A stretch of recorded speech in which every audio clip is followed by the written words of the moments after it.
Hi, this is Dave from Life Lessons with Dave.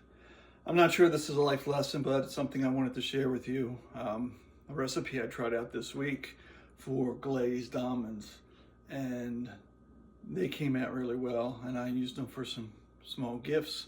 And I'm gonna go through the process of making those with you so you can make them too if you want. And I'm gonna go through the process of making those with you so you can make them too if you want. First, we have the almonds. You need about 4 cups of almonds. Make sure you use dry measurement cups, as those are different than the liquid measurements. Next, just need a cup of water. 8 ounces is in a cup. What we're going to do is we're going to add sugar and cinnamon to this next. Okay, we need 2 cups, as I said. So I got my cup measuring cup. There's 1. And here's about 2. Sometimes I think I could get away with less sugar in this. I mean, they're really good, but I think you don't need as much sugar, maybe as the recipe calls for.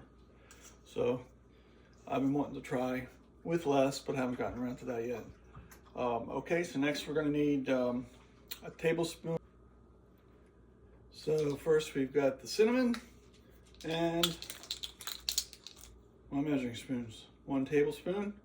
I'm going to go ahead and get that out of there, which is kind of a challenge. I don't like to use the things on the lid because I always end up spilling. A lot of times I'll do this over the sink just in case I do spill it. I want to make sure I don't overfill the spoon because I think too much cinnamon would be pretty noticeable. So right now, this is what I've got. Sugar water with cinnamon on top.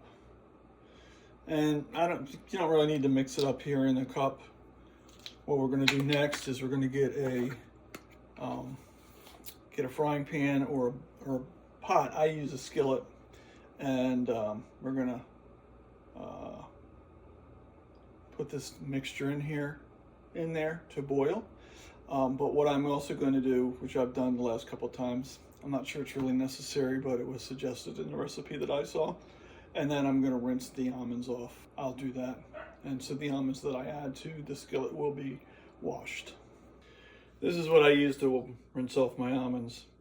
I've used 4 dry cups of almonds, and they fit just right in here. So you could use a colander too, I guess. I guess this is a little colander.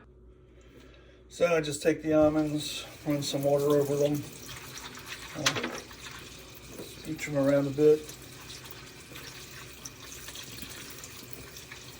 And they're pretty tight, so they're not like getting super washed off, but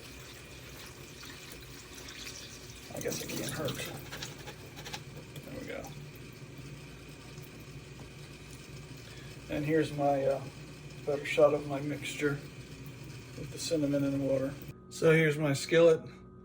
I'm not sure what size it is. It looks to be about maybe 14 inches.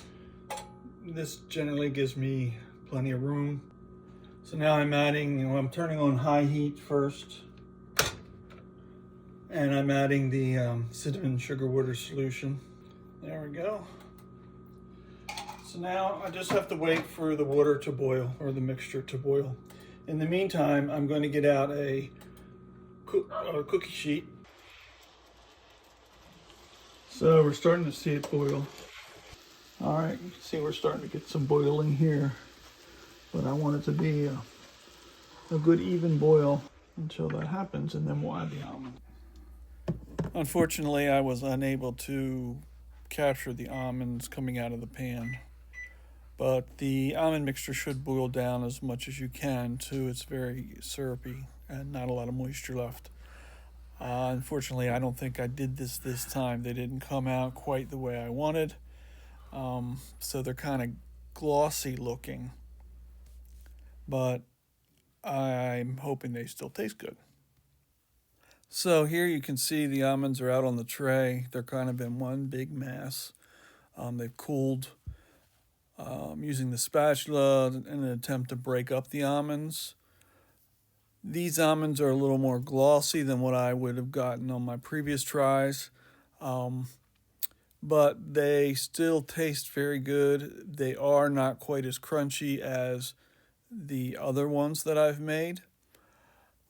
I did put these in the oven at 250 for an hour after all was said and done to try and crisp them up. And they did a bit, but not so much as they did after a couple days in the container. So you can see we did get them off of the tray and into a container. They're kind of like almost like a peanut brittle, except these are almonds, of course. I guess it'd be an almond brittle, but they don't really stay together for a long time. They tend to break apart.